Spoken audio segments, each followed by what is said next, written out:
નમસ્કાર મિત્રો, વાર્તા રે વાર્તાના ગુજરાતી વાર્તા સંપુટમાં આપ સૌનું સ્વાગત છે.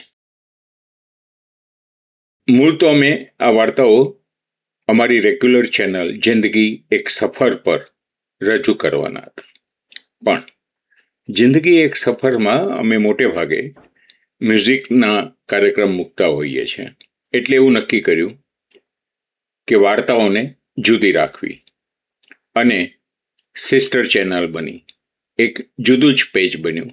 જિંદગી એક સફરના ભાગરૂપે જ આ નવી ચેનલ બની વાર્તા રે વાર્તા. એમાં આપ સૌનું સ્વાગત છે. આપણી ભાષા, આપણું ગૌરવ. તો શરૂ કરીએ. તો આજની વાર્તા છે કોરા કાગળ, ભીના શબ્દો. રાત્રિના લગભગ 2:30 વાગ્યા. જૂનાગઢના ઉપરકોટના પથ્થરો પર પડતા વરસાદના ટીપાનો અવાજ આખા ઘરમાં પડઘાતો હતો.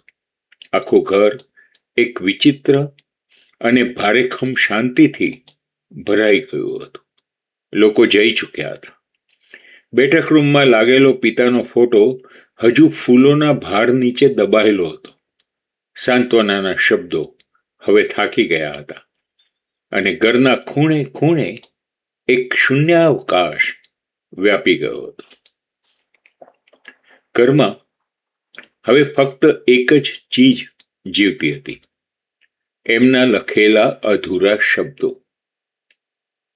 ગુજરાતના વિખ્યાત નવલકથાકાર શાર્દુલ વ્યાસનું એ સાંજે હાર્ટ એટેકથી અવસાન થયું હતું. સાહિત્ય જગત માટે એ શબ્દોના સમ્રાટ હતા.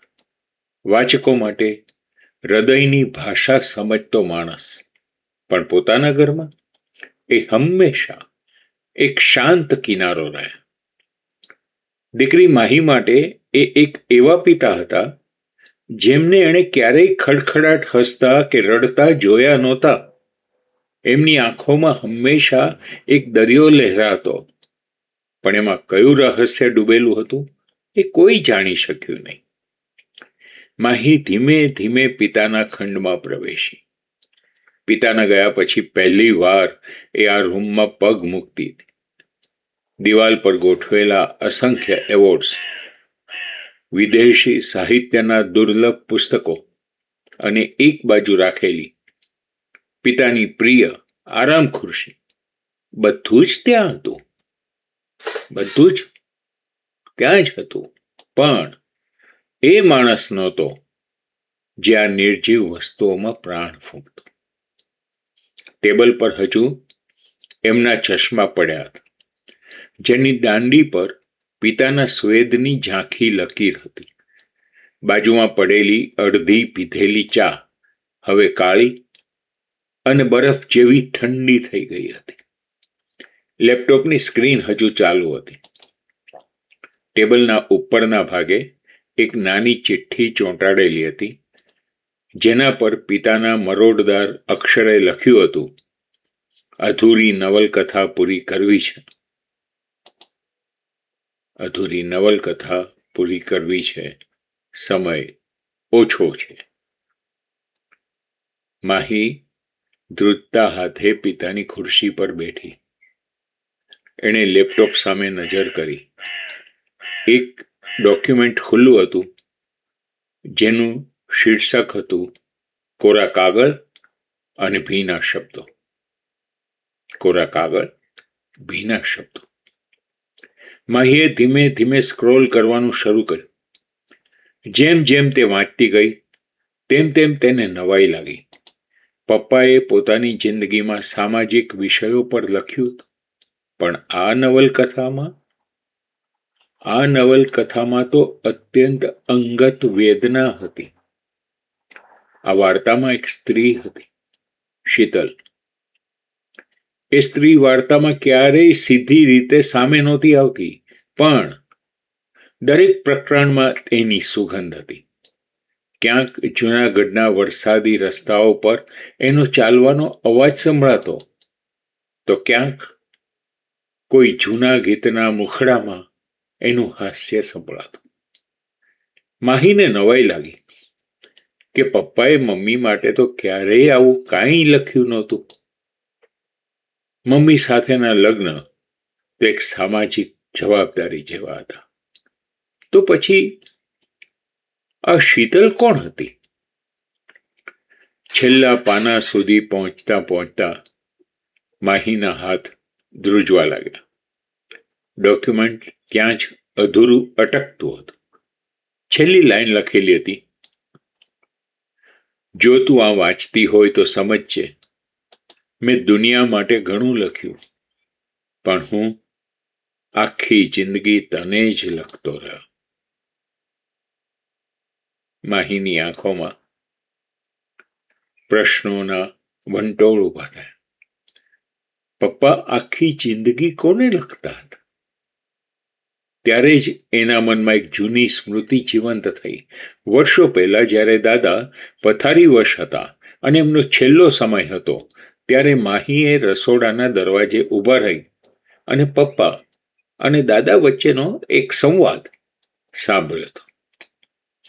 દાદા હાંફતા અવાજે પપ્પાને કહી રહ્યા હતા, શાર્દુલ, મને ખબર છે તે મારી આબરૂ સાચવવા માટે શીતલનો હાથ છોડ્યો.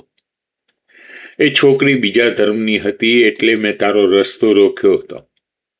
પણ આજે મળતી વખતે મને લાગે છે કે મેં તારી પાસેથી તારો આત્મા છીનવી લીધો હતો. મને માફ કરજે બેટા. મેં તારા પર મારો અહંકાર થોપ્યો હતો. ત્યારે પપ્પા માત્ર એટલું જ બોલ્યા હતા કે પપ્પા, હવે ઘણું મોડું થઈ ગયું. મેં મારી ફરજ નિભાવી છે. આજે માહીને એ ફરજ પાછળની કરુણતા સમજાઈ. પપ્પાએ મમ્મી સાથે લગ્ન કર્યા, માહીને મોટી કરી, દુનિયામાં નામ કમાયા, પણ એમનું હૃદય તો એ દિવસે જ થીજી ગયું હતું જ્યારે શીતલ એમની જિંદગીમાંથી ગઈ હતી. માહીએ લેપટોપ બંધ કરવા માટે હાથ આગળ વધાર્યો, ત્યાં જ સ્ક્રીન પર એક નોટિફિકેશન ઝબક્યો, ડ્રાફ્ટ મેઇલ સેવ્ડ. માહીએ આતુરતા અને ભય સાથે એ ડ્રાફ્ટ ખોલ્યો. રિસીવરના ખાનામાં એક ઈમેલ આઈડી હતું, Sheetal_1983 @ અંદર માત્ર એક જ લાઈન લખેલી હતી, શીતલ, આ વખતે નોવેલ પૂરી થાય એ પહેલા તો ફરી જતી નહીં રહે ને? મને ડર લાગે છે કે ક્યાંક શબ્દો ખૂટી જશે અને વાત અધૂરી રહી જશે. માહીની આંખોમાંથી આંસુ સરી ને કીબોર્ડ પર પડ્યા. એને પહેલી વાર સમજાયું કે જે પિતાને તે આખી જિંદગી સફળ માનતી હતી એ હકીકતમાં તો કેટલા એકલા હતા. પપ્પાએ ક્યારેય શીતલનો સંપર્ક કરવાની કોશિશ નહોતી કરી. કદાચ એ એમની મર્યાદા આડે આવતી હતી, પણ એમણે પોતાના શબ્દોમાં શીતલને જીવતી રાખી હતી. બહાર વરસાદ હજુ વરસતો હતો. પિતાની અડધી પીધેલી ચાનો કપ હજુ ટેબલ પર હતો. માહીએ લૂછેલા આંસુ સાથે પિતાના ચશ્મા હાથમાં લીધા. એને અહેસાસ થયો કે દુનિયા જેને સાહિત્ય માનતી હતી એ હકીકતમાં તો એક પ્રેમીની છેલ્લી આહ હતી. કેટલાક લેખકો પુસ્તકો નથી લખતા, એ લોકો આખી જિંદગી એક જ માણસને લખતા રહે છે, અને જ્યારે એ લાઈન પૂરી થાય છે ત્યારે લેખક પોતે પણ પૂર્ણ વિરામ બનીને એ કોરા કાગળમાં ભળી જાય છે. લેખક રોહિત વ્યાસ, ગેડિયો. જો આ વાર્તા તમારા હૃદયને સ્પર્શી હોય તો કોમેન્ટમાં જણાવો.